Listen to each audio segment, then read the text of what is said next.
Your Arizona Wildcats are absolutely, unequivocally the team to beat in America right now.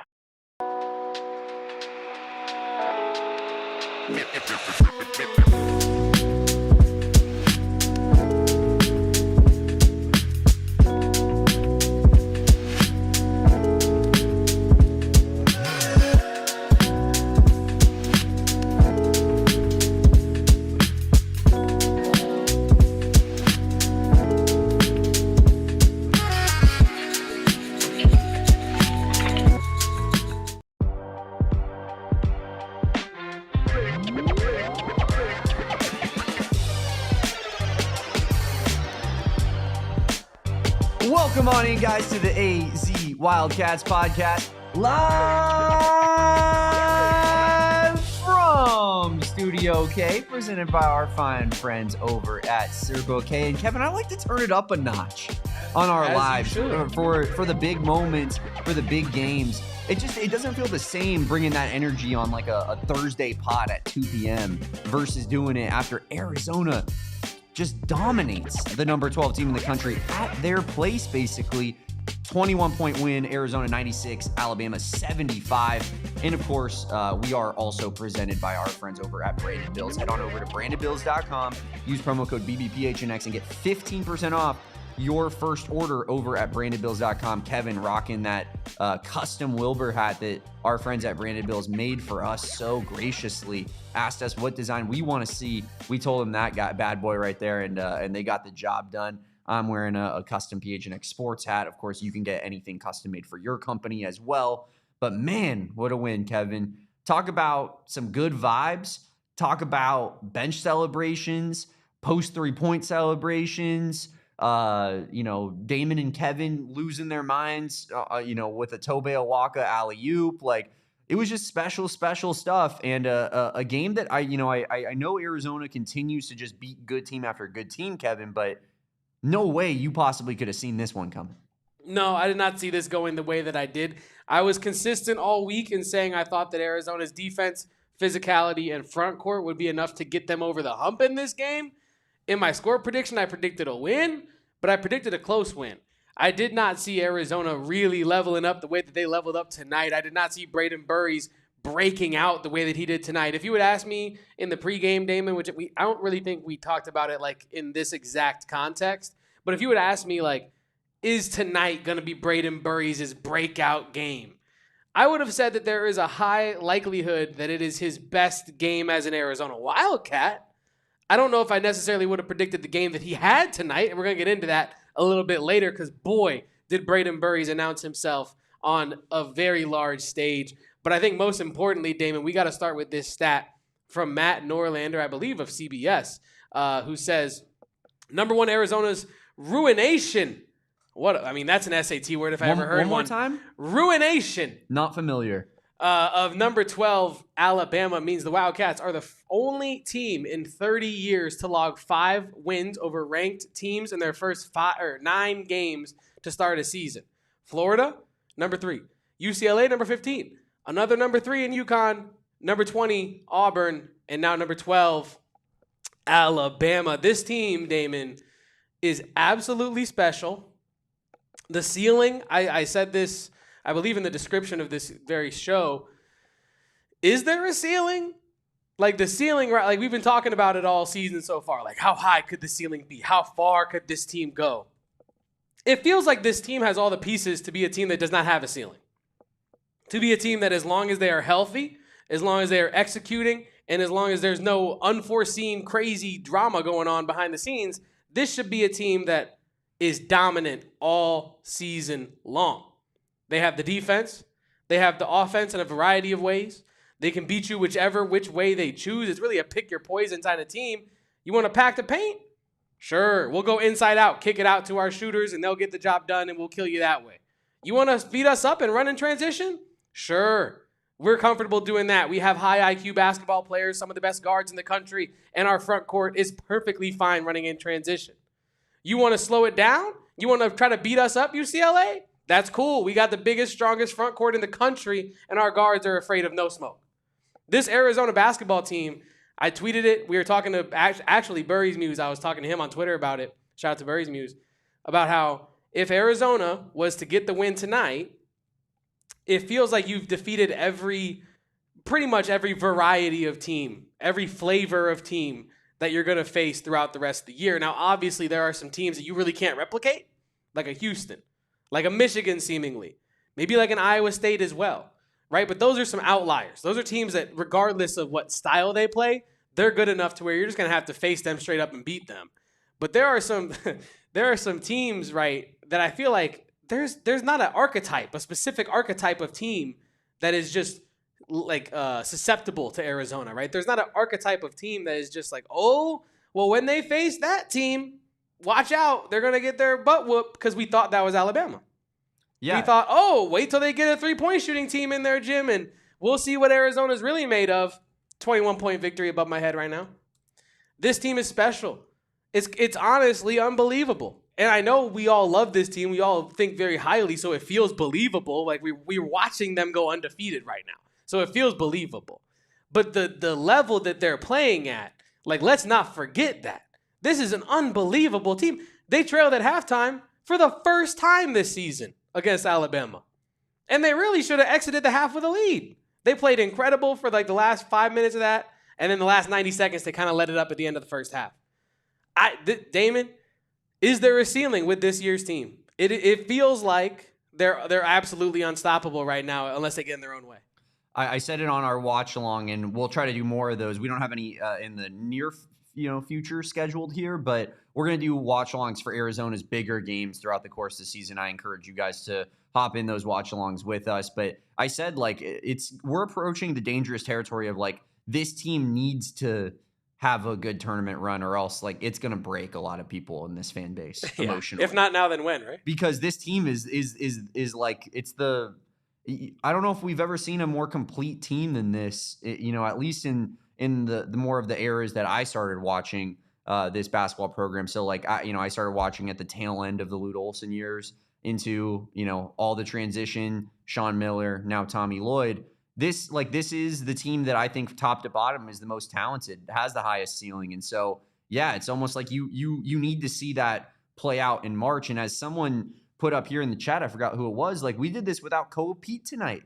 Yeah, it was this comment right here. A very minimal effort out of Koa Peat. I mean, 20 points, a lot of foul trouble, 20 minutes, 6 points, a lot of foul trouble that he worked through as well. Only one board, but you didn't even need it. You didn't even need Koa Peat to show up and dominate tonight. It was this team, like we've talked about how they clearly haven't reached their ceiling yet because Brayden Burries has played nowhere near the level of basketball that we expect Brayden Burries to play. And then you see what that looks like tonight when Brayden Burries is actually hitting shots and he's out there hooping. And I'm not sure that Arizona is a team that you can even beat if Brayden Burries is going to stroke it like that. Like, genuinely, Kevin, it feels like he is kind of this team's like key piece where it's like if he's going to be what he was supposed to be going into this year, the volume scorer that this team was crying out for, essentially the one need that you could have like pinpointed after losing a Caleb Love from last season. I think, Brayden Burries is like, it's if he's going to provide this kind of scoring output, and it doesn't need to be in the form of 28 points every single night, that's unrealistic. But if he can, give you that presence from the perimeter, from the 3-point line in particular, like I just think that the sky is the limit for this Arizona team. They're already the number one team in the country. They already have the best resume with 5 ranked wins over a crop of really, really talented teams. And now they have one of their most talented players finally playing the level of basketball that we've expected him to all season. And that's scary hours for the rest of college basketball. It's terrifying, right? I mean, I don't know if we've talked about this on the show. I've definitely talked about it off air to a variety of people, so maybe you've heard this, maybe you haven't. But I've said that if you get Brayden Burries to play the way we think Brayden Burries can play, and you get one of either Kharchenkov or like Delhi or Aristode has a good night in any given game, I don't know who beats this team. Because where is the weak link at that point? It's not the wing, it's not the guards, and it's certainly not the front court. So you're gonna have to I think what we're looking at is a team that it's gonna take a superstar to come in and have like a superstar carry your team to the superhero victory over Arizona type of team to beat Arizona, right? Like you're gonna need like a like when they play Kansas, right? Kansas is gonna need 30 plus from Darren Peterson probably, or like a Melvin Council game like he had today where he dropped 36. But this Arizona team does not have a weak link. No. Last year they had several, right? And you know, we don't got to get into singling out those weak links, right? But Trey Townsend. And Sorry, honestly, I'm coming up with a bit of a cough recently. it's okay. Kevin. It's okay. It all happens to us because Del Orso. Oh, see, it happened to me too. And he's still on the team. He's still on the team. But you know what's crazy is the weak link from last year has turned into one of your stronger links this year. Like, and we said this on the watch along. When this season is done, pretty much barring some sort of like, you know, crazy, unfortunate thing happening with Delhi in a March Madness context that makes fans like, you know, not like him as a player or not remember him fondly. I feel like Delhi has done enough already for me to remember this season as like a wow. Del Orso really came through when you needed him. When you lost to Duke, and you're thinking, is Del Orso going to be on the team next year? Did he do enough to show that he wants to, like, does he even want to run this back? It was that level of like, the Big 12 is not really for him. He took that as a challenge. And he took the whole offseason. He got bigger. He got stronger. He got more, skilled on defense. And it's shown to the point where now I feel like confident saying on this show in front of hundreds of people that they don't have a weak link. There's not a single player that gets rotational minutes for this team that you can actually attack if you're an opposing coach. And it's crazy. We had inclinations that this was the case throughout the course of this 9-game run so far.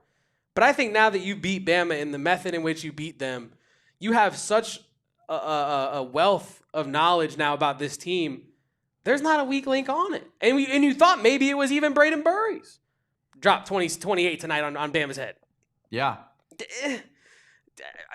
They got to stay healthy, and they got to continue to have that workman mindset because that's the only thing that can ruin this season right now is not being healthy and not staying locked in. But all things point to this team blocking out the noise incredibly well. We talked to Coach Chappelle the other day, and he tells us Koa's not changed a bit since I met him. He's just as locked in as he was in the summer. That's huge. You have a guy in Koa Peat comes out and drops 30 on Florida night one, and he doesn't give a damn. It's just another, what was it, Tuesday night, Monday night for Koa Peat, right? So that, I think, is where Arizona's next challenge is, beyond just, like, obviously February, because we got to get through February. That is an unbelievable month on the schedule. But right now, you got to stay healthy, and you got to keep having that workman mindset, because if they get even better, there's nobody beating them. Not Michigan, not Iowa State.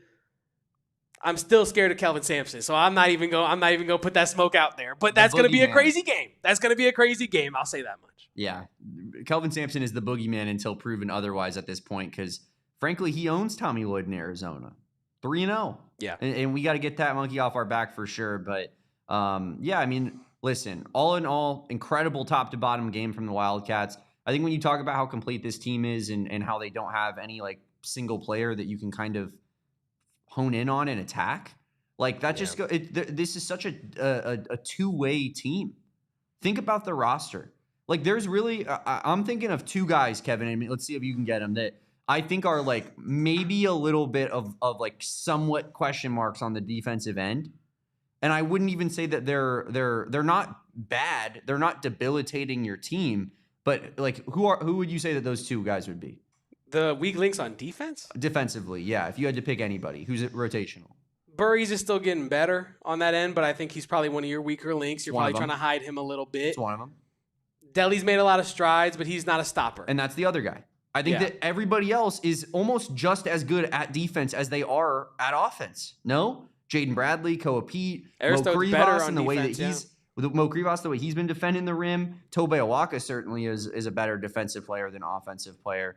Kharchenkov is a really just balanced player all the way around. Cheers to Ivan Kharchenkov. We're going to talk about Ivan Kharchenkov later in this post-game show and kind of hone in on that. But I just feel like that this team, and while I say that, it's not like Brayden Burries or Anthony Del Orso are guys that you can pick on.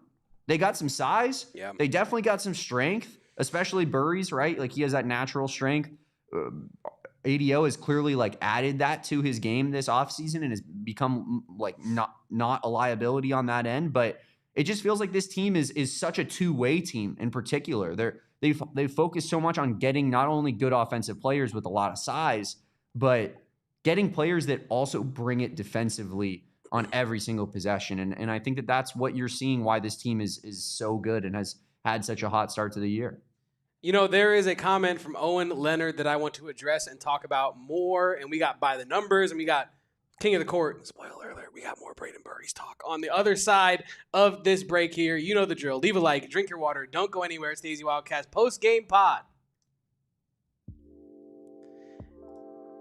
And Damon, it would not be an ad break if we did not talk about our friends over at Shady Rays. Now, if you know me, you know my grandpa loves everything that I put out into the universe. And that does not discount this discount code that I got for you, PHNX. My grandpa went out and got himself a pair of Shady Rays after he had eye surgery. And there was not a more stylish, white-haired male in the county of St. Louis than one Tom Lemke because he had Shady Rays. Hell nah. He had Shady Rays on. Because not only do you look coolest when you got them on, but if heaven forbid you misplace or break them, we all know that moment. We've been there. You're looking stylish all day wearing glasses in the sun. Next thing you know, you're like, damn, I don't know where I put them. I misplaced them. And I'll never be able to get those back. If only there was a lost and broken replacement policy that all I had to do was send in my order confirmation number and I could receive the same pair? Oh, wait. That's Shady Rays' lost and broken replacement policy. So yeah, now I wear my Shady Rays in the summer, especially in Arizona, all the time. And I wear them without fear. I don't worry about losing or breaking them because Shady Rays has my back. We've teamed up with Shady Rays to get you 35% off of polarized sunglasses. Try for yourself the shades rated 5 stars by over 300,000 people with promo code PHNX.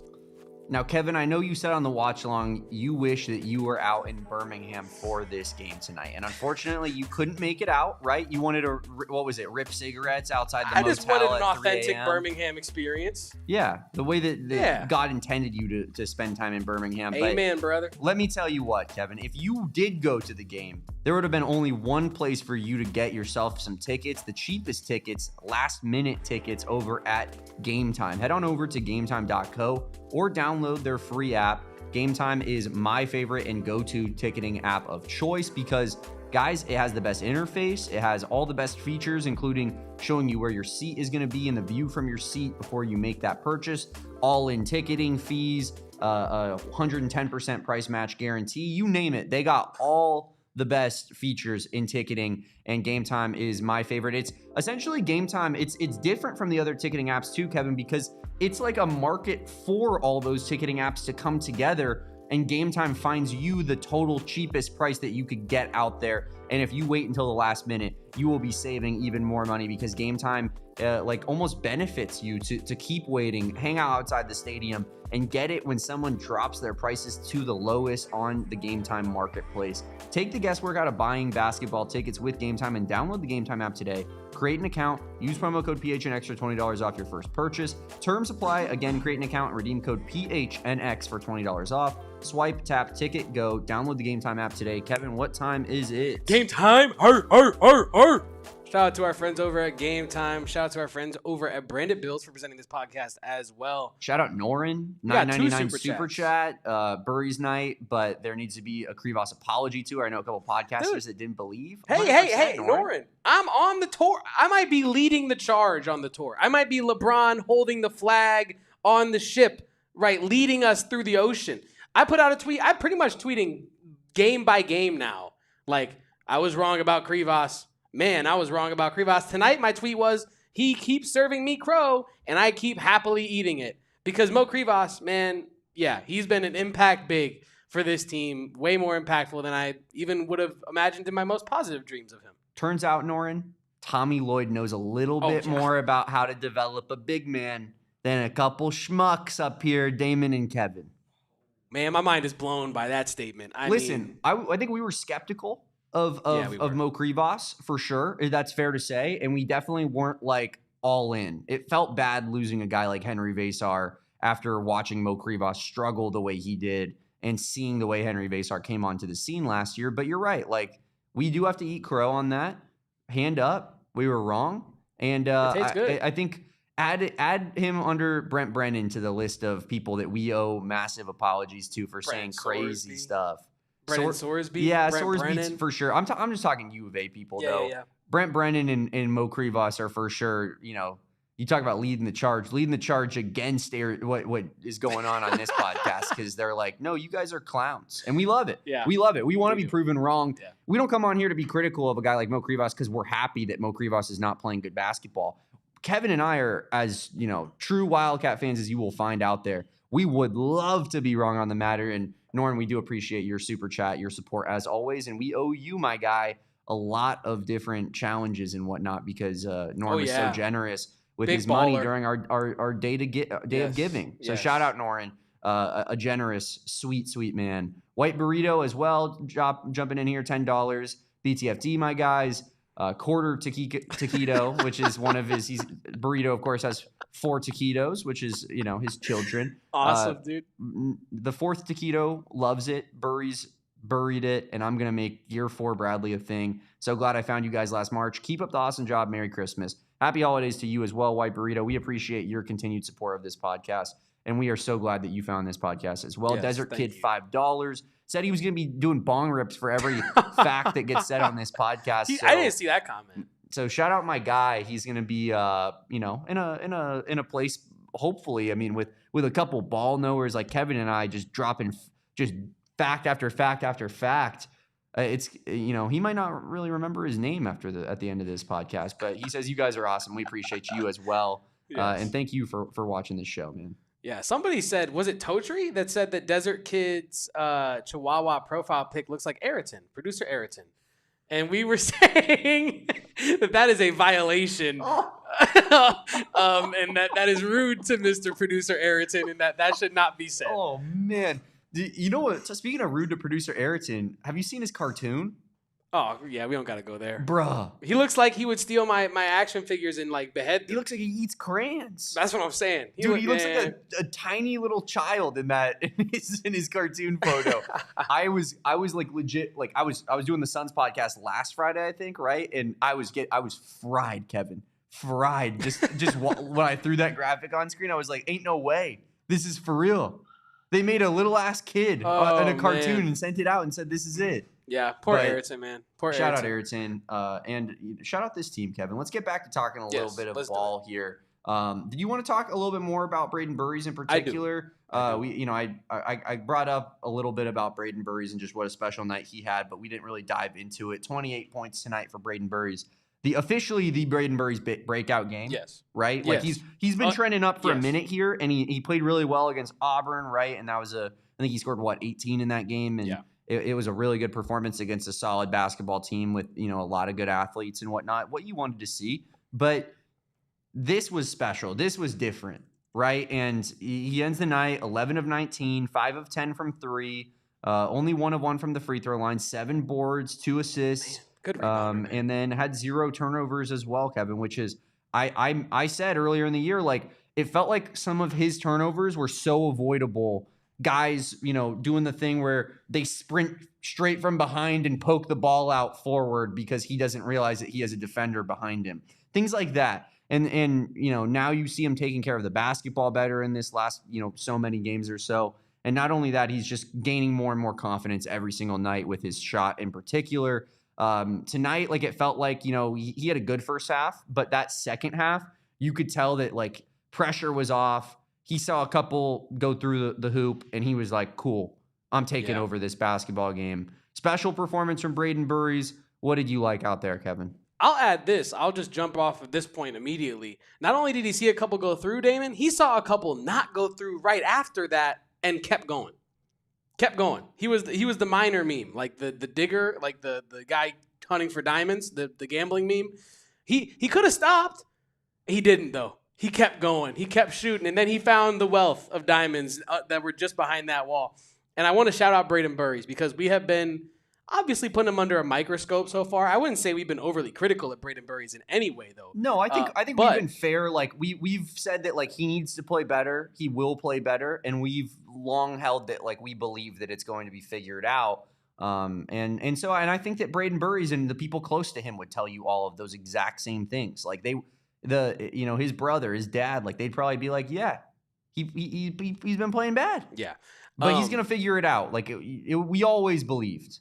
Yeah, no, we always believed. And most importantly, though, we always like preach patience with him. We said it's not a matter of if, but when with Brayden Burries, right? And I think for him to have I'll say his highest efficiency night, I know he shot 63.5% against Auburn, but he also did it on 8 less shots, right? So I think 57.9 on 19 shots versus 63, we're splitting hairs, right? I'll call this his most efficient night as an Arizona Wildcat, his highest volume night as an Arizona Wildcat. He shot 5 for 10 from 3, by far his best three-point shooting night as an Arizona Wildcat. And his rebounding, I said this in the exhibition games, and he kind of proved me wrong by not really carrying it into his first 6 or so games of the regular season. But what really stood out to me in our first chances of getting Brayden Burries on tape was his rebounding. Like, he really is a plus rebounder at the guard position. And tonight, in a game where you out-rebounded Alabama by 20, just like you did Auburn, he puts up 7. He's one of your higher rebounders on a team where you have Tobe Awaka, Mo Krivas, Koa Peat. Do I need to go on? Ivan Kharchenkov. Like, you have guys that should be out-rebounding him on every single time. He still finds a way to get 7. I'm just really impressed. We talked about this on the watch-along. His mental side, man, I think is the most impressive thing about his skill set. I know that sounds corny. I know it sounds like almost like coach speak in a way where, man, he's a special player, but he's a more special person. But, like, it's true. Like, to have all the expectations on him, right? I know that it was also on Koa, but it's a lot on him as well to come in and replace Caleb Love, because don't forget, that's the expectation we had of this freshman. Yeah. Is that he was going to come in and maybe not surpass what Caleb Love was doing, but at least fill in. He was going to be the like for like. At least substitute in and maybe develop into a guy that could look like it. Well, tonight he looked like it. And I think, like, for him to come in, have all that pressure, not perform for about a month and a half, and his chin never dropped. His chin, it was the Jalen hand, that iconic gif. UCLA. Put your chin back up, young man. It was that. And he's never had that happen. And you've said it. I've said it. Like, people on Twitter, Burries Music said it. Like, his body language is incredible. He is team first. He's a quiet guy. He focuses on what needs to be focused on. This team is special, man. You got a special group of freshmen, and Brayden Burries is one of them. We can do it right now. Our king of the court, Brayden Burries. Well deserved. Sure. We need like some horns or something. Like a proper, like, fancy, like, you know, do. Anyway, 28 points. Thank you. 28 points, 7 boards, 2 assists for Brayden Burries in what was by far his best game as an Arizona Wildcat. Yeah, no doubt about it. Sorry, that was I kind of left you on an island. That was an abrupt stop. I thought you had a lot more to say after that. I just ran out of oxygen. I've been waxing poetic. You're such a long-winded man, Kevin. I was clearing out. ISO Kevin. That's what they say. Did you see Desert Kid said that he's now smelling colors? Wow. Should I try to drop another fact just to see if he can? We're on a good trajectory here. If you want to take it up a notch, hit up Pure Edibles as well, Desert Kid. It's gonna be special stuff. But I think that, you know, this was talked to us by one coach, Brandon Chappelle, when we had him on the show earlier this week. We asked about Brayden Burries, and we were saying, you know, like what's obviously it hasn't been the ideal start for Brayden Burries, but he's picking it up recently. And, like, what can you tell us about his start to the season? And that was essentially the answer, Kevin. Like, it does sound corny, but that's what everybody in and around the program is saying. He's the first dude who wants to celebrate with his teammates. He's the first dude who's happy about Arizona winning, even when he's struggling. And you know, like, he's a hard worker. Like, he's in there watching film, working out, getting shots up constantly. Like, this is not a situation where this is like some, you know, head case 5-star freshman who, once things start going not exactly the right way, it starts just falling off of a cliff. And I don't want to say that he's like a head case, but I think like a Josan Sannon last year is like a decent example of that, right? Like coming off the bench for a bad ASU team, and it just started falling apart. Like he just wasn't really having good games because he would get in, his rhythm would be messed up coming off the bench. They're playing like 6 dudes. Their team stinks. And like they just have no expectations in it, and it was really showing in his play. Brayden Burries was never like that. And all of the stuff that he was doing felt very fixable. And now it seems like we're approaching the status now where we can expect Brayden Burries to show up on a nightly basis, give you something close to 15 plus points every single night, and really just provide that extra scoring punch that might be like the only thing Arizona really needs on this roster as it currently stands, because they don't have any holes, that's for sure. But like maybe you could argue they could use like a go-to scorer, right? Like Jaden Bradley's been that guy in the clutch moments this season and prove that he can be that guy, but he doesn't really do it over the course of a 40-minute game. And I feel like Brayden Burries now, along with Koa Peat when he's not in foul trouble, like those guys can be the dudes that carry your scoring punch over the course of an entire basketball game. And then you can let JB do his special stuff at the end when it's crunch time. But I'm hella confident in Brayden Burries, and I'm fired up about his recent level of play, Kevin. Yeah, I mean, how could you not be? He feels like one of those final pieces that really is going to start taking Arizona from, oh yeah, they're the number 1 team in the country, maybe they could beat Michigan, to, is this like the team to beat? And not just us saying it, but other people saying it nationally, because you know how bad they want Michigan to be number 1. You know how bad they want Iowa State to surpass Arizona. You know how bad they want Kelvin Sampson to surpass Arizona. So, yeah, this is a massive, massive win. We're going to keep breaking it down by the numbers, more takeaways from this one, and a whole lot more on the other side of this next break here on the AZ Wildcats podcast. Leave a like, drink your water. Do not go anywhere. You know, Damon, I have been watching a lot of Arizona basketball this year. And there are some moments that I'm going to want to like cherish and maybe frame and maybe gift. I might get an aura frame with the best moments from this season and the Brent Brennan football season. I might gift that to Tobe and Eric. I might get them an aura frame, because aura frames. What a special gift. You're such a sweetheart, Kevin. Yes, because it's really the last minute lifesaver. We've all been there. You might be there right now. Christmas is, 12 days away, people? 12 days away. You got to get some gifts now. If you don't get gifts now, you're going to be getting gifts belated. You know I want to be that person. Aura frames can help you out with that. And you're wondering, what is aura frames? They are the way to immortalize special moments in your life, because there's no more personal gift than photos. And I think if you can upload photos and give it to somebody, that is a beautiful gift. But if you don't have any photos in mind, like I do for Tobe and Eric, you can gift them the frame and have them upload it themselves. It's very simple. All you need is download the phone app. For a limited time only, you can save on the perfect gift by visiting auraframes.com to get $35 off Aura's best-selling Carver matte frames, named the #1 by Wirecutter. And if you use promo code PHNX at checkout, you will get that $35 off. That's auraframes.com, promo code PHNX. This deal is exclusive to our listeners, and frames do sell out fast, so order yours now to get it in time for the holidays. Chop, chop, people. Support the show by mentioning us at checkout. Terms and conditions do apply. That is promo code PHNX. Kevin, I know we had some drama behind the scenes about me and you potentially getting an Aura frame. Hand up, that's my fault. Can I just say that I went behind your back, filled in the information. You got it? And I got an Aura frame at my doorstep in 2 damn business days. That's beautiful. 2 damn business days, Kevin. And I know you said 12 days till Christmas, chop, chop, and that's right, but I'll tell you what, I think Aura Frames and their shipping service, they're going to get it out to you in time if you order today. So head on over, get that gift to a special person in your life. It's a great one for sure. And I love that idea for Totri and Eric. That's really commemorate the special moments. I also got to tell you guys another place that you can always have special moments at, and that is Gila River Resorts and Casinos. You do you at Gila River Resorts and Casinos, and you achieve legendary status because guys, there are so many options for what you can do when you attend a Gila River Resort and Casino. 4 locations here in the Valley, all over, scattered around. Find one that is close to you. There's Lone Butte, V-Kiva, Santan Mountain, and of course my favorite, Wild Horse Pass, where we hold all of our PHNX Cardinals away game watch parties, different live podcasts, Suns games, and whatnot.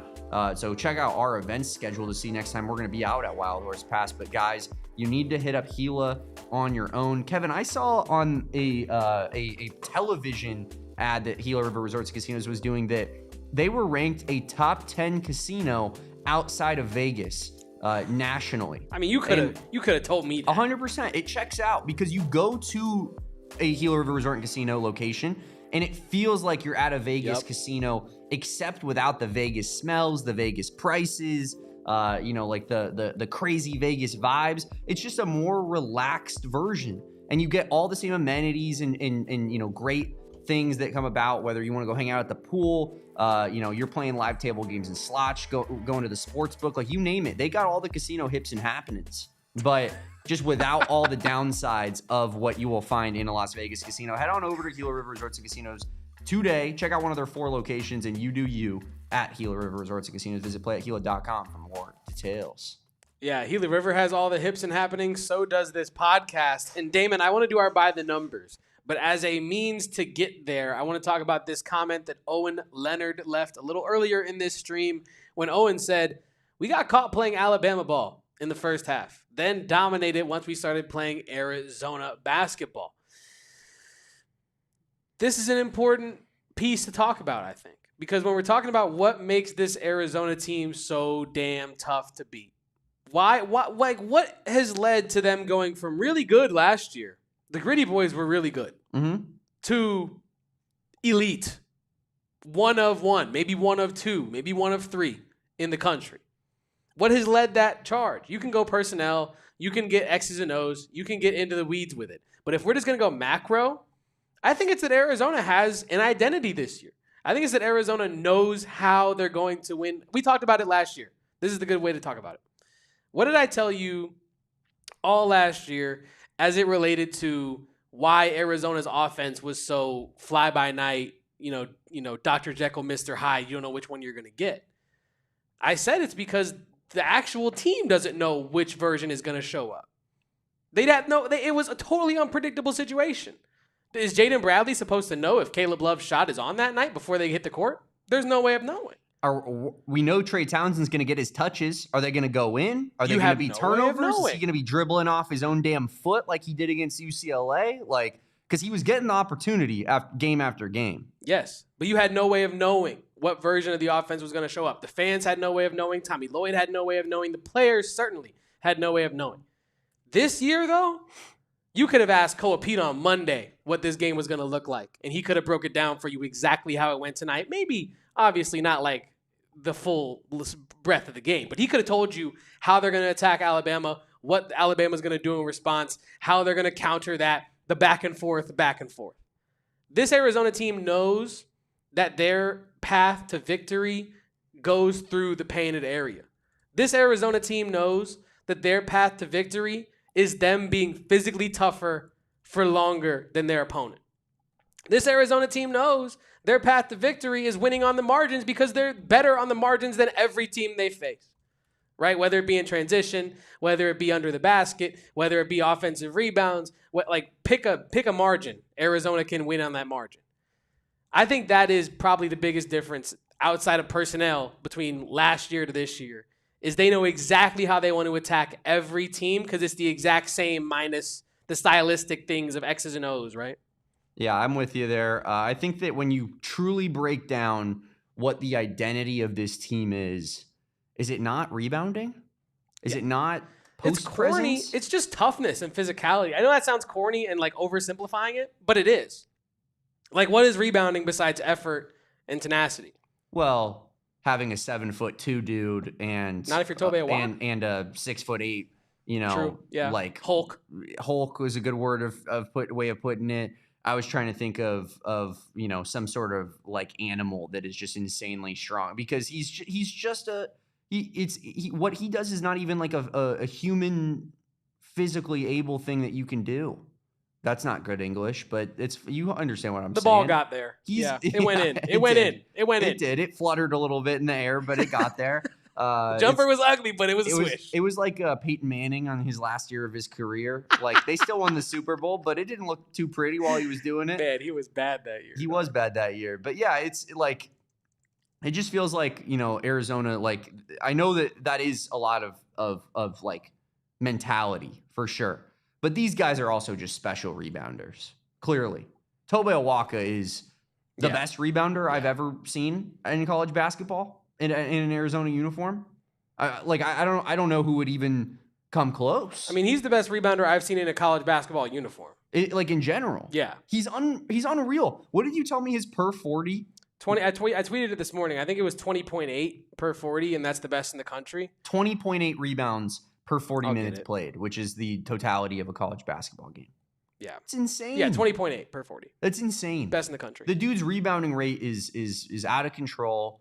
And Mo Krivas only continues to get better and better right alongside him. Even when they play together, it looks pretty good these days. And they played together quite a bit in this game, which was an interesting play from Tommy Lloyd's standpoint, because you would think that would be this Alabama team would be the last team that you would want to go two bigs against and try to size up on them, right? But when you have a guy like Tobe Awaka who can defend out on the perimeter at an effective level, you have a Mo Krivas who, he's playing a lot of drop and he's not necessarily gonna switch on you on the perimeter, but he's defending at an effective level right now, and for sure, like no other way around it. It feels like to me the identity of this team is maybe it's less rebounding, it's more overarching, but size. Yeah. Size mixed with physicality. Like, these dudes are insanely athletic, and yet they apply themselves on every single possession, whether it's offense or defense. They're treating it as if it's like the last possession of an entire basketball game in the NCAA tournament, and I absolutely love it. I think for me, it's the combination of the size plus the physicality. Yeah, and for me, it's the combination of our chat getting progressively more intoxicated as this show goes along. But shout out to everybody in the chat. Please leave a like for Arizona having not only an identity, but an undefeated record through 9 games with 5 ranked wins to boot. And I promise by the numbers, and I am nothing if not a man of my word sometimes. Arizona gets the job done, 96-75, 21, skunked them, kind of. They got 75, but the field goal percent was pretty even, 43-45. Now this, Damon, we have started putting the attempts in the 3-point category here for clarity, for the sake of conversation, for the sake of ball knowledge.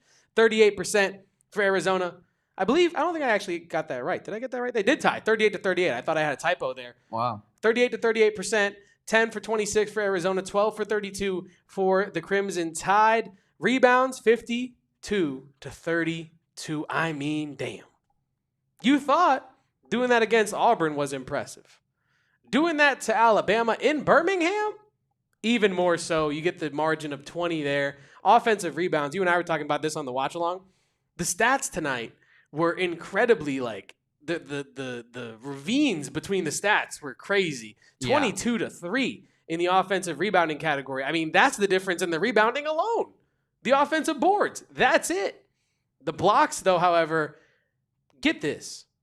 15 blocks for Alabama, 1 block for that epic front court of Arizona. And that's not like a shot, but it is like a weird little, idiosyncrasy. You see all these big, huge front court guys. We're talking about how incredible they are. Awaka and Krivas combined for 29 boards, as our chat is pointing out.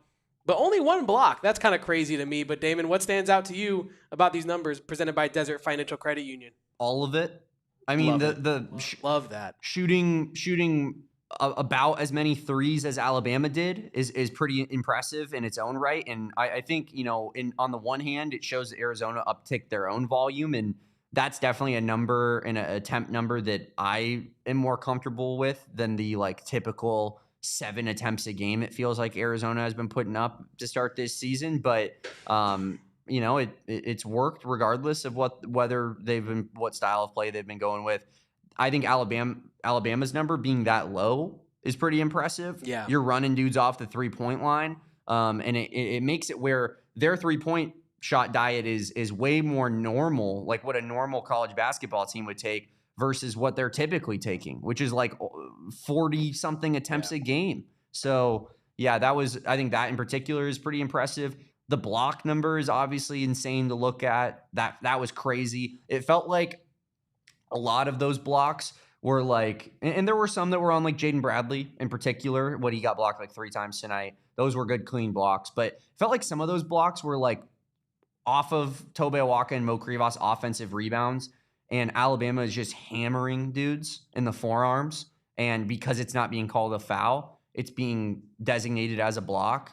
But 0 ball was got at all. And it was just like clear as day a foul. So I think that blocks number is probably should be somewhere around more of like the like 10, Kevin. But still a stark contrast. And then obviously the rebounding. We knew that Arizona was going to win that matchup before the game. By how much was going to be the question, right? And so winning it by 20 is very indicative of how this game ended up. But what up, Kobe? My boy Kobe here in the chat. Just got home from the bar. My man, fired up. Taking shots, Kevin. Kobe's taking shots. Just for you. Literally just for me. For you. Yeah, I mean, special stuff going on in Tucson, not just in the basketball department, but also in the nightlife. But I think our guy, 82KW82, will put up here, and it was not that comment. It was a little bit higher than that.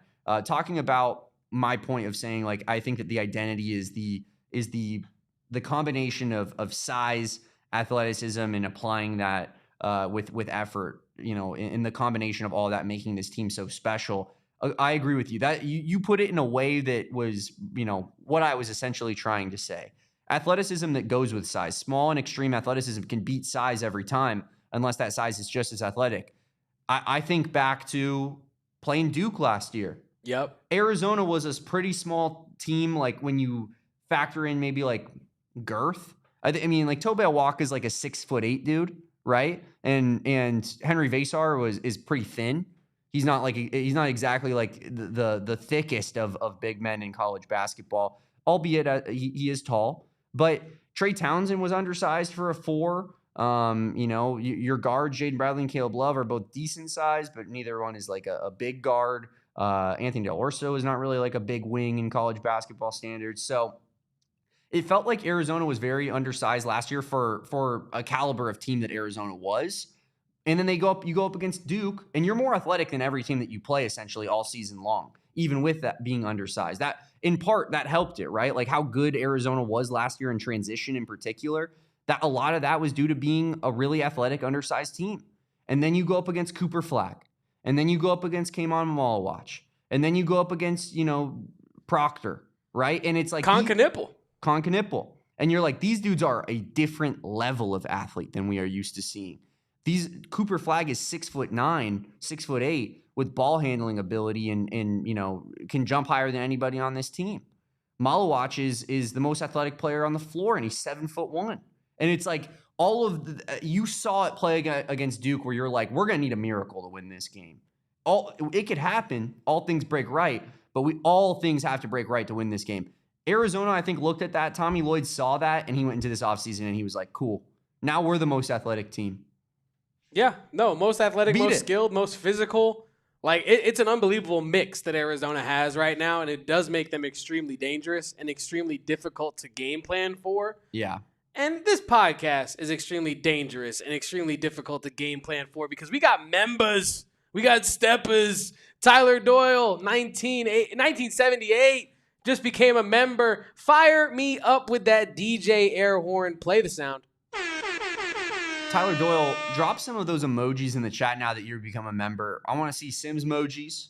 I want to see DJ Tommy's. Let them rip. I want to see W's. I mean, throw them all in there. Let's run it up. Chat. Absolutely love the support that you guys have been showing on this podcast. Please drop a like on this video if you haven't done so already. Too. And get that red line shirt, as Kevin says. The turnover I'll drop the link shirt. In the chat. It is the perfect shirt for bowl season. Get yours today, so it hopefully gets here in time for the Holiday Bowl. And if you have an Arizona Wildcat fan in your life that you're shopping for Christmas, Kevin, there's no better way to commemorate this 2025 football season than this shirt that has the turnover sword, has the red line saying in the background, and it is just special. Kevin and I are excited. It's like our brainchild of merch. It's the first time we've gotten to do that here since we've taken over this podcast. And so the direct result of how many shirts we sell will impact how much Kevin and I can try to get more merch in the future. Will this be our only shirt ever? So find out. Let's try to show some support. Let's run up these shirt purchases. And if you guys become a diehard, you can get this shirt for free as becoming a part of the diehard membership program that we have at PHNX Sports. So let's run up those shirts. Let's run up these likes here on this podcast. Saul, I had better see you in a red line shirt at some point in the near, not too distant future. Because I know you like to rep our merch for the Wildcats, and I know you're going to add this to your collection, just like everybody else is. See, he said it's crispy. I'm not doubting you, Saul. I'm just making sure we got our ducks in a line. You know what I mean? No doubt about it. No doubt about it. And shout out our guy, Saul Bookman, doing great work with McHale Madness, with Corey Williams once a week, 7 p.m., switching, it feels like it's like a Tuesday, Wednesday, Thursday thing. It kind of depends on what the Arizona schedule and what Corey Williams' schedule is looking like on any given week. But always 7 p.m. and always the perfect breakdown for Arizona basketball. Can't wait to hear what they got in store for us after this beatdown, Kevin, and look at it from a more, analytical breakdown perspective. But do you agree with my evaluation of it feels like this is it almost was like Tommy Lloyd saw what happened with the Duke games last year and the way that their athleticism and size just was kind of too much for an Arizona team to handle, where he was just like, all right, cool. I'm going to make my own version of that. Welcome Koa Peat. Welcome Brayden Burries. Welcome back Tobe Awaka and Mo Krivas, who's just a different dude. I love the build of this roster, and I feel like if you can continue to try to just get the insanely athletic, moldable players like Tommy Lloyd has done, that's going to be a recipe for success. I will answer that question fully after our final break here on the AZ Wildcats podcast, because I do think it's going to be a little bit of an interesting conversation. Leave a like, drink your water, or your fun juice. Don't go anywhere. What is fun juice? I don't know, but it's fun to hang out with our friends over at the Arizona Lottery, because, Damon, it's the holiday season. It is a season of giving, and we've all been there. You've already got people their actual Christmas gift, and now you're looking at the stocking like, what the hell do I put in there? What's a worthwhile gift that can fit inside of a stocking these days, right? We got people buying Ninja slushy machines and eye creamies, and those don't fit in a stocking. But you know what does? Arizona Lottery scratchers. And that is the best gift to get someone for the holidays, because it's the gift of opportunity, folks. Scratching that off, they have a scratch and sniff, and it smells like peppermint. And I know that's something you got to experience for yourself. So play holiday tickets from the Arizona Lottery for the chance to fill your stocking with cash. Straight cash, homie. There are 6 festive scratchers to choose from, including Cash Countdown, which has prizes up to $250K. That's thousands of dollars. And Candy Cane Cash, which smells just like that peppermint that I was just talking about. So play and gift today. Love to play and spread holiday cheer with holiday scratchers from the Arizona Lottery. Shout out Arizona Lottery. And also, let's talk a little bit about the husband and wife law team, Kevin. And we underline that "the" here because it's an article that is given to, people of importance, people of prestige. And there is no law firm in this great state that has more prestige than the husband and wife law team. Write down this number, guys, 602-783-8841. If you had a serious injury, that is the number to call. Do your research. Find out what the best lawyer option for you is in the state, and I guarantee that research is going to come back with a big fat husband and wife law team stamp on it, because they are highly rated. They give you access to your lawyers at all times. And Kevin, I believe the statistic goes that less than 1% of all lawyers are specialists in injury and wrongful death litigation, and that's true. The husband and wife law team is exactly that. That is true. So they are specialists in this regard. They are the only injury lawyers that you will need on your side. And like I said, you're going to want to call that number, 602-783-8841. Mark and Alexis are the husband and wife law team. They have 8 children here in the Valley, Kevin. This is their home. They love being active with, community involvement, charity involvement, all the great sports teams that we have in this state, and it is no different here. So we love supporting a local business like the husband and wife law team, and of course, if you need support and your help for litigation with a serious injury or a wrongful death, they are the way to go. If you have a serious injury, call the husband and wife law team first at 602-783-8841, or visit the website at the link in our show notes and tell them that PHNX sent you. Specifically PHNX Wildcats. Kevin and I want the credit. I don't want no credit. Derek Montilla getting the credit. No Eric Ruby getting the credit. Like I want Mark and Alexis to walk up to us at like some sort of partner, thing that we got going on, Kevin. Say, I want to shake your hands to me and you and be like, Damon and Kevin, people are sending, you're sending people our way constantly. I love it. I love it. Yeah. Just like we're sending people to the Red Line tee. I pinned the link in the chat. So if you have not gotten your Red Line Turnover Sword tee, make sure to do that because I got 2 on the way. I don't know if Rick is watching this show, but Rick just responded right when we started talking about the Red Line t-shirt and trying to sell it. Our guy Rick Mounier, he responds to us on Twitter and he says, "Let's go, boys. Ordered a Red Line t-shirt." I don't know why I can't speak English. "Let's go, boys. Ordered a Red Line t-shirt. Hope Santa delivers it before the San Diego win." I think he will. I love it, Rick. I love it.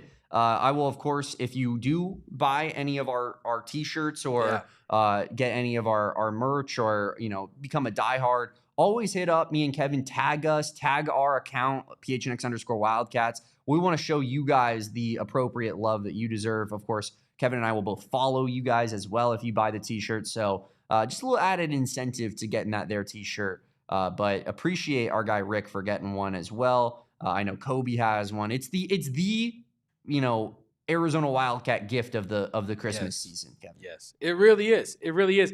And I don't know if I can say this legally, so I'm going to skirt around it a little bit. I have not seen with my own 2 eyes, and that's a fact, another Turnover Sword shirt on the market. I don't know if it's the only one. I cannot promise you that this is exclusive.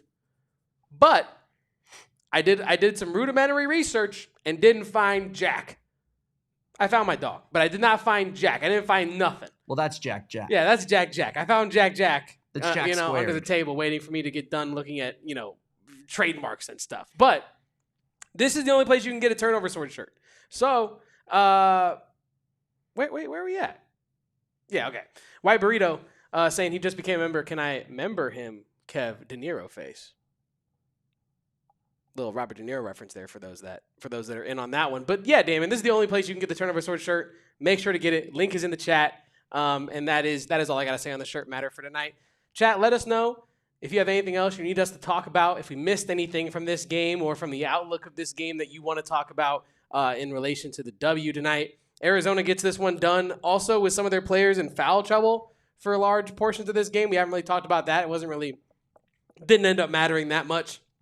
But I do think it's important that Arizona did have a couple important guys in foul trouble, and we're still able to get the job done. We're still able to go on a run. We're still able to defend their lead. We're still able to play defense, ball, and offense and get the job done and get a W. I don't know what else to say about this. It was such an impressive W, Damon. But them doing it with guys in foul trouble was added bonus for sure. No doubt about it. And let's get back to the question that I asked you, Kevin. Before our break. Do you think that was intentional by Tommy Lloyd bringing in guys like Koa Peat, guys like Brayden Burries, who not only bring it from a talent perspective and a skill standpoint, but these dudes are big, they're athletic, and they're super high character. I agree with your take, but I think it's a byproduct of Tommy Lloyd. Like, I think this is the team. Obviously, this is a team that any coach would want to build. But I think the bones of this team, the way this team plays, the identity that we're talking about on this one, I feel as though this is just the end goal for Tommy Lloyd. Like, I think that this is the way he wants to play basketball. In a perfect world, I think Tommy Lloyd could run this style of team back 1,000,000 times over. Just physical, run through a wall, get everything done, execute, maturity. Right, this is everything that Tommy Lloyd's been looking for. I was consistent about that in the offseason, that it feels like Tommy Lloyd has all the tools in the toolbox that he could want to get this thing built, right? And it's looking that way. Mm-hmm. And so I do think you're right, that Tommy Lloyd after that Duke game says, okay, this whole we want to be Houston thing, we got to speed that up a little bit. We got to accelerate that process because, yeah, slow improvement is nice, but I need to get to my end goal now. Like, I got to get this done now, right? Fans are talking about me, like there's pressure. And I'm not necessarily saying that Tommy's like building his team in relation to the way the fans are, pressuring him to win games in March. But I do think that like when you have a recruiting class coming in, the way Tommy knows he has that recruiting class coming in, you're thinking like, okay, I have all the pieces. Now it's time to put it together and like really coach my ass off and get this job done. So I think it's in part the Duke thing, and in part something Tommy Lloyd's been trying to get done for however long he's been at Arizona, 5 years now. Right? Yeah. I think this is the kind of team that now that you have your recruiting clause in, pun not intended, you have your clause in the recruiting pipelines. You've really set your foundations there. You have reputation in the transfer portal now. Like he can really start building teams in his image, truly in his image, the way he wants it going forward now. Yeah, I'm with you. I agree with you on that. I think that maybe like this has always essentially been the goal for Tommy Lloyd, but it wasn't necessarily possible given that Koa Peat's was building up his reputation. He was somewhat of an unknown coming into Arizona, but it feels like this was his best recruiting class and his best job in the offseason, putting together a roster. And that's truly what is showing out here it's not like Tommy Lloyd is coaching different. It's that he has the chess pieces that he needs at this point in time. The differential between a one Trey Townsend and a Koa Peat is pretty stark, and you finally have the horses in place to get the job done here. But Kevin, we do have, in fact, our Love the Play of the Game sponsored by our friends over at Arizona Lottery. Head on over to Arizona Lottery, a kiosk over there, and get involved yourself with this holiday season gift of giving that they're giving away here. I believe is over $80 million in prizes. Love to play with Arizona Lottery. Kevin, I'll let you start. What is your Love the Play of the Game, favorite play by an Arizona Wildcat tonight, or crowd member, or anything that happened on our television screens? Damn. Legitimately a tough one, because I think there were a couple moments in this game that really, as a fan, you're sitting there like, yeah, that was the moment that put Arizona over in this one. I'm thinking about, well, honestly, Damon, I'll say this.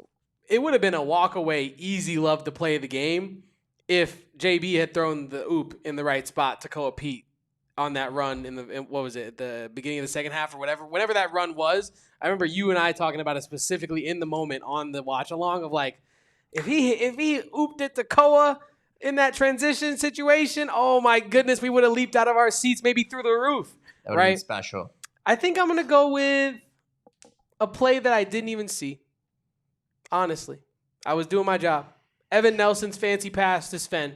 Wow. Feed it to me. Yeah. Special. Yeah. Because what do I keep saying about Evan Nelson, Kevin?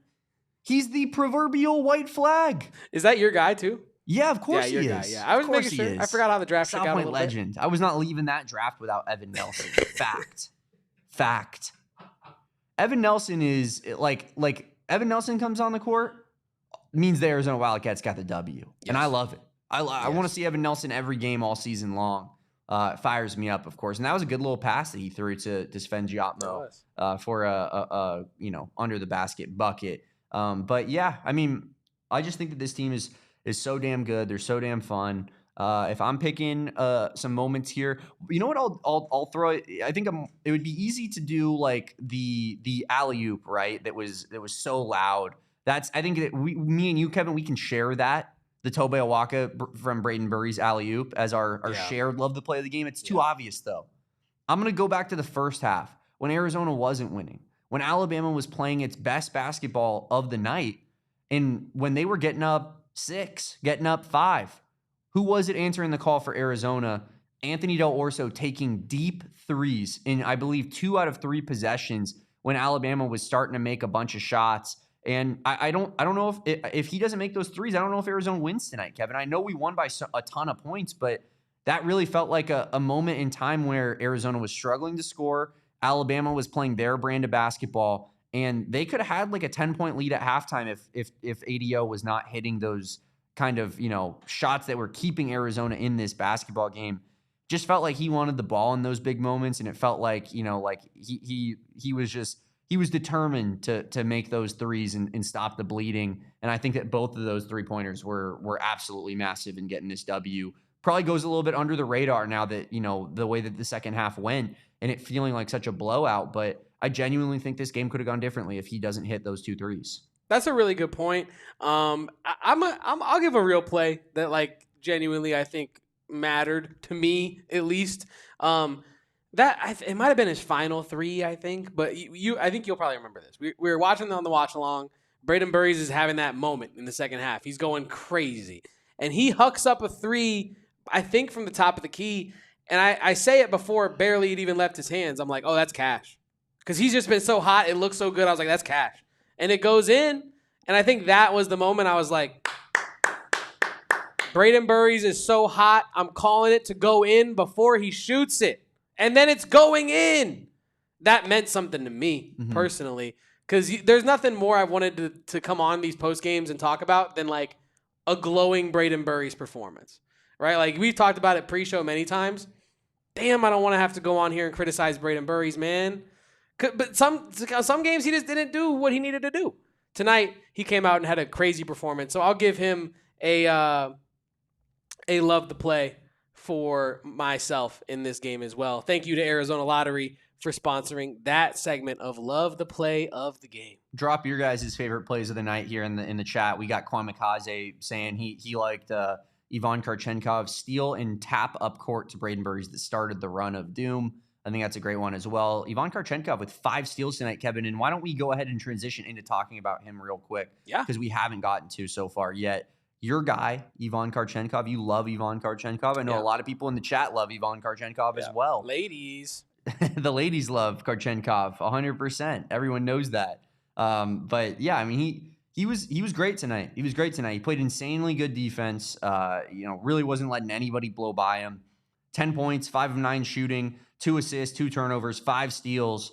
I loved what I saw from Ivan Kharchenkov tonight, Kevin. And he just continues to kind of be that like just peripheral piece that does it all, that plays whatever role he needs to that night. And tonight it felt like a little bit more of a defensive role, but it was loud. It was special. And this dude is he's carved out this role for himself on this team in his first year in America, in in an environment that is so difficult to like earn a starting spot in, especially over an Anthony Del Orso who's playing really good basketball right now.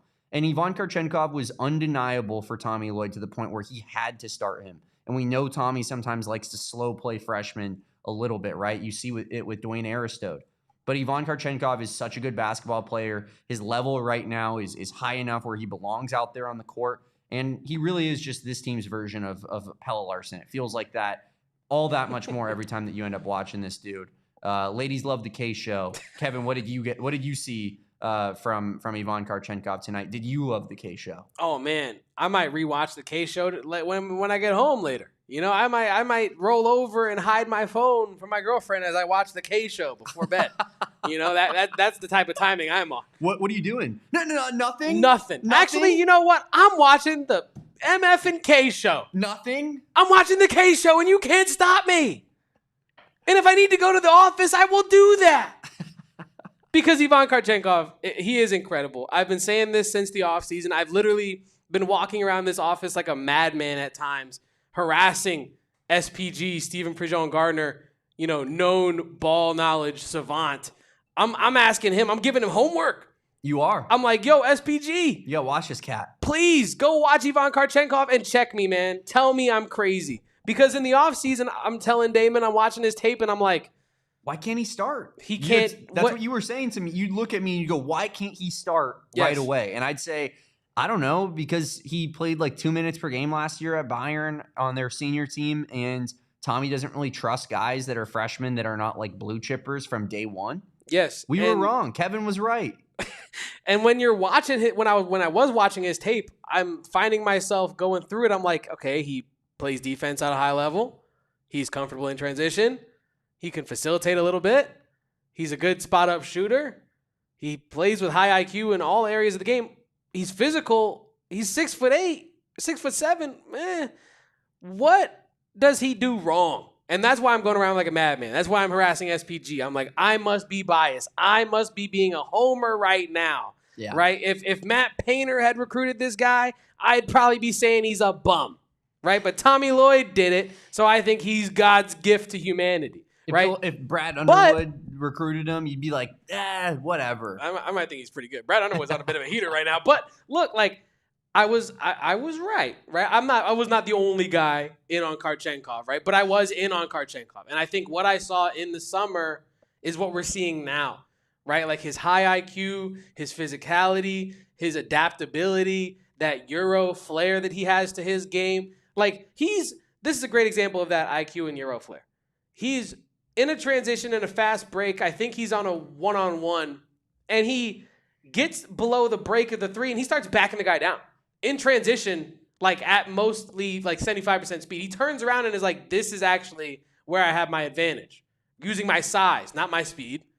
That type of IQ you don't get as like a regular average freshman in the college game, right? You're probably flying down as quickly as possible, trying to get a fancy up and under layup, and it's gonna brick. And all the fans at home are like, oh, you can't blow the layup there. Ivan Kharchenkov's backing his guy down before the trailing defender even gets the help, right? Like he's so pliable. He's so flexible in his play style. It's incredible. Like every team in the country would die to have Ivan Kharchenkov. Not because he's the best player in the country, but because he can play on any team in the country and get great minutes. He's a great player. Fun player to watch. I don't think he's here next year. Do you? That's an interesting conversation. Because I'm sitting here and I'm like, if he is... Oh, Lord, help the Big 12. Like if he is, I'm looking at him and being like, is he the star player on next year's team? Like, is that the dude that like, you know, we're handing the keys to and saying, let's run the show? Because I think that he could be a lottery pick if he does that potentially with his age and you know his kind of his intangibles. But yeah, that's gonna be an interesting one. I'm leaning no because usually at a program like U of A, like these guys are coming here so that they can make that step to the next level. Mm-hmm. That's the whole damn point. So I feel like if Ivan Kharchenkov is getting interest from NBA circles, that means Ivan Kharchenkov is probably taking that interest and running with it, and rightfully so, right? But I agree. It's similar to like a Carter Bryant, where it's like, imagine if he comes back, though. Yeah. Imagine if Carter Bryant was on this team. The one to talk about with that conversation, and we could. I mean, if Carter Bryant's on this team, you're legit in a spot where you have too many cooks in the kitchen at that point. Because like, are you now not playing? Are you like redshirting Arizona at that point? Maybe. Because like, when is he playing? Yeah. If you have Carter Bryant. Yeah. You know what I mean? And that's the guy that, and we can probably end on this conversation because now we're getting way out into the weeds of the future. But Aristote is the guy where I'm like, how much buzz is he going to get in the offseason? Because I'm still an Aristodian, right? I know Roberto, if he's still in the chat, he's an Aristodian. I know Aristodians are across this Wildcat nation, right? But if he gets a sniff of the draft this year, I think he might go. For the same reason Carter Bryant went, where it's like, okay, well, I got to take this chance. Like, Aristote's a guy who just spent a year plus out of the game with injury. He knows how fleeting this game can be. I feel like if he gets... Aristote, he would be silly to, as things have currently played out. I get it. To go to the draft or leave Arizona after a season. I agree, but who's to say that, like, with his frame, with his, like, base skill set that he does have, who's to say he, like, doesn't get some love in like the late first or something, like as like a I don't know. I'm to say he plays like 8 minutes a game against any team that has a pulse. Kevin, I get you. I'm just saying it's a long season. You're also you're the highest dude on Dwayne Aristote in the world. So like talking to you, like it's like we got to bring you down to like this level here. You know what I mean? I don't need to raise up with you. I need you to come from here to here a little bit. And I think he's a great prospect profile still, and he would certainly receive a lot of interest still from NBA draft circles and scouts and whatnot because of that frame and the athleticism and the, you know, the shot profile and whatnot. But at the same time, it's like, dude, don't like, you gotta play a bit more for you to get your stock to a place where, you know, and you can make money playing college basketball these days, a lot of it too. So I don't know. I would be pretty floored if he left, if he keeps playing the way that he has. It's not to say he can't play any better either. I think he definitely could come on late in the season. Then to jump from that part of the conversation to wind it back to where we started, he's the guy though, right? Like of the potential returners. Oh, you know, we can shout out to Let me pull up this tweet really quick. This is great podcasting. But while we're on this topic, there was someone who replied to one of my tweets earlier in the day, I believe, talking about Jaden Bradley. And I think it was Bridge Tech Communications. I think that's his online. Yes, Bridge Tech 2022. He responded to my tweet about Brayden Burries breaking out, his last 3 games before this one, and said, riddle me this, Mr. Thomas. He said, do Burries, Aristode, Kharchenkov, and Krivas come back next year? I believe they will, and really for 3 main reasons. And he goes on to list his 3 reasons being, number 1, this year's draft class is insanely competitive and loaded. Number 2, next year's class is weak compared to this one. And number 3, NIL money is now enough to where you can actually get guys to stay as opposed to going to the draft. I'll take it first real quick. We don't got to spend too much time on it. I think the real only guy in that conversation that I think stays is my beloved Dwayne Aristode. For the reason that Damon outlined, is that he's not really playing enough to show the flashes that Carter was able to show last year. Because Carter Bryant, I was wrong, was more college ready than Dwayne Aristode was. He's not as good as Carter was last year. That's what I'm saying. I was wrong. It's clear as day at this point. Like, yes. if he was, and Carter wasn't fully trusted, but if he was, he'd be trusted at least to the level that Carter Bryant was trusted, and he is not on that level. 1,000%. And I remember that conversation you and I had preseason, of like, are we sure that Dwayne Aristode's not more college ready than Carter Bryant? And you were kind of telling me like, dog, let's keep it real. Let's keep it a buck. You're insane for that take. And I was like, I don't know if I'm crazy. I don't know what I'm going to do. But yeah, I was wrong about that. You win some, you lose some. Yeah, Ivan Kharchenkov, we'll put a check in the right box on that one, and then we'll put a check on the still waiting box for Dwayne Aristode. Yes. I won't even say you're wrong. But yeah, to address Bridge Tech Communications question, I think between the given players of Burries, Aristode, Kharchenkov, and Krivas, the only guy I really see realistically coming back would be Dwayne Aristode. What do you say, Damon? Yeah, I mean, I could see Krivas coming back too, I think. Really? I think based off of how he's been playing that this would be his best opportunity to probably go to the league. And so if that's the case, like I all power to him and we wish him luck. But I could see a world where maybe like his profile, like it's just like bigs that are that big almost in the NBA that aren't like, he's mobile for college basketball standards. Don't get me wrong. But wouldn't you worry about his mobility a little bit in the NBA? Like he is not the NBA level center athlete, I think, that is like, going to be super successful. We'll see. But I could see a world where maybe NBA teams are a little bit lower on him and he likes playing for Tommy and he has a good NIL package. And so he's back in Tucson next year. But that would maybe be the only other one. Burries is gone. We've known that since before Burries showed up on campus, right? And you get confirmation of that when you hear a guy like who was the guard that was being asked about recruiting, and he said essentially Brayden Burries is gonna be gone next year. I could fill that role. Was it Caleb Holt? It might have been Caleb Holt.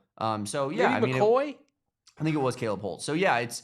I think Brayden Burries is definitely assuredly gone. And then, Ivan Kharchenkov, like that feels like a dude where it's like teams are going to want to get their hands on him, especially after the flashes that he's shown this year so far. But, we'll of course be monitoring NBA draft values over the course of the season. Michael, I'd say we're talking NBA probably because we're an hour and 20 minutes into the show and we talked about the game for 80 straight minutes. And then we dove a little bit into whether these guys would be coming back next year. Because this team is so good. We're talking about how in Lord's world can we keep this roster intact? It's less about talking about the NBA. Oh, I love Ivan Kharchenkov's fit with the Magic. It's more about dude, him and Paolo. It's more about we're trying to talk about what the future of this program would look like and how many roster spots you need to fill / that you already will have in place next season. It's end of show stuff, my guy. But this is end of show stuff. This is midnight conversation. It is. After you blow out Alabama by 21 and you look like the best team in the country for a 9th straight game and your 5-star point guard or combo guard, Brayden Burries, breaks out in an absolutely massive moment against a top 12 team in the country? Yes, Rick, I have not left the moment. That is a fact. This moment is our moment as Arizona Wildcat fans, and I ain't leaving until they kick me out. That's a fact. We absolutely love it. What a great game tonight, Arizona versus Alabama. 21-point victory for the Cats. 5th ranked win of the year, adding to the best resume in all of college basketball and proving to the haters that that number 1 ranking is very deserved and not one that should be going in the way of one Michigan Wolverines, because, you know, that's a lot of what the hype has been, I feel like, from especially a media perspective. But Arizona's just been so undeniable that they have to be number 1. And shout out the Cats for doing just that. Shout out our guy Kwame, who was saying that he was doing exactly what you were talking about with the Yvonne Kharchenkov. Oh, yeah, I did see that, yeah. He's in bed with his wife, rolled over, brightness off, watching the boys talk a little bit of Arizona basketball. And we appreciate that level of dedication. My guy Ernesto said he's in a pretty similar situation. Anybody who's not here with us in the time zone of 11:25, or maybe in the West Coast doing in Pacific time, and it's 10:25, we appreciate you guys a little something extra, hanging out with us and staying up so late on a Saturday night. But I'm sure, nothing better to do when your heart's pounding through your chest because your Wildcats are the best team in the country. And, listen, I'm not sleeping for a while, so I completely understand it. Kevin, anything else before we get on out of here tonight? Nah, I do not have anything else. What a win. Honestly, what a team. What a run that we could be going on as a fan base. So I'm just thankful that we get to watch Arizona Wildcats basketball. I'm thankful that we have so many people that are willing to listen to us talk about Arizona Wildcats basketball, talk about it with us, help us learn from us, learn together. I love it. What a community. What a team. Bear down. Go Cats. Let's get out of here. Bear down, go Cats, and appreciate everybody for being here. Yeah, drop those times. Let's see that level of dedication. Elboom, Ken from the Ville. Appreciate and I'm out you guys. Here. Yeah, appreciate you guys for hopping in here. And here's another thing. Did we just beat Alabama so bad in basketball that they're going to look at canceling our football matchup in 2030, 2031, that home-and-home series? I'm thinking that they're ducking Arizona from here forward. Oh, that's my thoughts. Look, man, I don't know, dog. We beat them pretty bad, though. There's a clever joke. Brennan Ball too, bro. There's a clever joke in there somewhere about Arizona giving Steve Pearl Michigan flashbacks and Arizona giving Nate Oates Purdue flashbacks. Okay. You know what I mean? Where, you beat a team so bad. That, Michigan beat Auburn so bad, they're like, damn, ain't no one else is beating them by 30, right? And then Arizona does it. And they're like, okay, maybe they are just as good as Michigan, that we already knew that going into the game. You beat Alabama the way that only one other team has beat them all year. And you're like, damn, maybe this Arizona team is kind of special. I don't know. Are we looking at the same team or not? This is the top team in the country. Anyway, let's get out of here. Absolutely is. And Brian, I'm never rooting for UCLA unless it directly benefits Arizona. And in this circumstance, I don't really see how. We're the number 1 team. I know Gonzaga is a closer ranking to U of A, but I love Mark Few personally. I'm looking forward right here. I'm not looking behind about the 24 teams behind me. They got to worry about us. You know what I mean? And you know what? I also as much as it's a fun West Coast rivalry, we got the Tommy Lloyd connection. I'm not hating on Gonzaga right now. Nah. We barely even play those dudes. Thank you, Mark Few, for your contribution to this program. Screw UCLA, screw Mick Cronin. I hope they lose every single game forever. That's my thoughts. He complains about the sun coming up in the morning, man. It's insane. That dude does bitch and moan about everything. But if you want to hear more bitching and moaning, tune into the AZ Wildcats podcast. We'll be live back on a Monday, 2 p.m. I'll be crying and complaining about one Kenny Dillingham staying at Arizona State, the most ridiculous thing that's happened in college athletics in my lifetime. And I can't believe it's happening with our rival. But we'll be getting into all of that. We'll be talking about this past game against Alabama, Arizona's blowout, and how they will do and fare in their next matchup as well. And we'll be previewing the Holiday Bowl until we get there. Run up those red line shirts, Kevin. Run up those turnover sword shirts. Run up the likes in this chat. We got over 130 people in here, and only about half of that in terms of likes. So let's get some last-minute likes here before we get on out. So if you guys are watching and you haven't liked the episode yet, please do so. It actually helps us out so much. And it's so simple to do. It takes literally half a second and you're totally done. Rate and review on your favorite podcasting platform as well. That helps out and does wonders for both me and Kevin. And of course, subscribe to the channel if you haven't done so already. Road to 50K. Road to 50K. We get a pizza party if we reach 50K before the end of the year. We don't have much longer. It's not looking good. We don't have much It's not longer. looking good, but maybe Shane will be benevolent enough and allow us to have like a pizza party in like January if it happens. Just you guys because, tried. Yeah, exactly. And we still reached 50K. That's what really is important. So road to 50K continues. Follow my guy Kevin at KevoPost. His road to 1,600 followers continues. It's hit. Yeah. The basketball man himself has surpassed 1,600 on basketball coverage night. Road to 1,700. Let's follow my boy KevoPost. What Damon? Get Damon to what? What are you looking at? 2,300 now? I'm about to be at 22. Get him to 22. Yeah, let's run it up. Get our account to 7.3. I think we're coming up on. So. PHNX_Wildcats on all social media as well. Our Instagram is popping. Our TikTok, who's at AZ Wildcats Pod, that's popping. As always, Kevin doing great work over there, and we appreciate everybody who is supporting us on all of these channels, supporting our merch, supporting us on social. It means the world to me and Kevin, and it is truly a dream come true to be able to do this job and talk sports, talk U of A sports with all of you guys every single day. Max throws in a boo, some Alabama fan at some point. That's one last thing that I actually have to touch on real quick. We talked with our guy, Charles, before of the Crimson Crossover podcast, before we went and did this game. And I asked him, I was like, do you think Jaden Bradley's going to receive a warm reception for being a part of a really good Alabama team? Do you think he'll be booed? And his response was kind of like, I hope he's not booed. I don't know if he'll be booed or not. He might get a couple boos, but instead, he got booed every time he touched the basketball tonight, Kevin. It was like in soccer when a dude is touching the ball, yeah, and the whole stadium erupts every time he touches it. It was similar vibes for Jaden Bradley. What the hell did Jaden Bradley do other than testify in the Brandon Miller case? I guess that. I don't know. But like, I don't know, bro. What's the crime there? There is no crime. Telling the truth? There's no crime. There's no crime. But yeah, I will say, I think at this point in time, weird behavior, dude. I just assume this of every fan base for the most part. Like if a player leaves, you're gonna have a large contingency of people that are like, stay on that side. You switched up. Stay over there. But I don't even think we would. Do you think we would boo Kylan Boswell? I don't. I think people would. I think some people would, but I think I wouldn't. I don't think the whole fan base every time he touched the basketball would be going boo. Maybe when he got introduced, man. But I the just student don't, section, dog. I do not like Kylan Boswell, man. Yeah, I do not like Kylan Boswell. But like that just seems like crazy energy for a dude that just thought there was a better fit or opportunity elsewhere.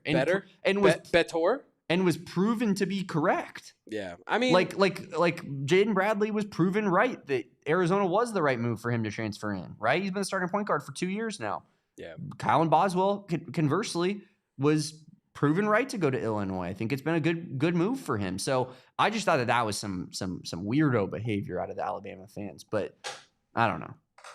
I'm not shocked, but yes, it is weirdo behavior. It has been a great show. It has not been a weirdo show with all of our weirdos in the chat. Thank you for showing love. Thank you for bearing down. Thank you for watching this game and then reacting with us on our post game. Damon, do you have any more for us before we get on out of here? No, I do not. And Kobe just reminded everybody that it was him that posted the picture of Kylan Boswell at the blackjack table. Wow. They don't call him Big J Kobe for nothing. I genuinely did not know that about Kobe's backstory. That's really cool. Now that he says it, I remember it, but I had forgotten. It's been quite a while. That is crazy. It is crazy. Crazy indeed. Weird energy from the Alabama fans. Doesn't matter. Jaden Bradley gets the W anyways, and he continues to be the Grim Reaper of every point guard that is considered to be better than him and just wins. Does nothing but win. Tap the meme. Love it. Love it. Follow me at Damon Dog. Follow him at KevoPost. Follow us at PHNX_Wildcats. And we'll catch you on a Monday at 2 p.m. But until then, peace out. Bear down. And go Cats. Alla belt to ass. We all silly like the mayor.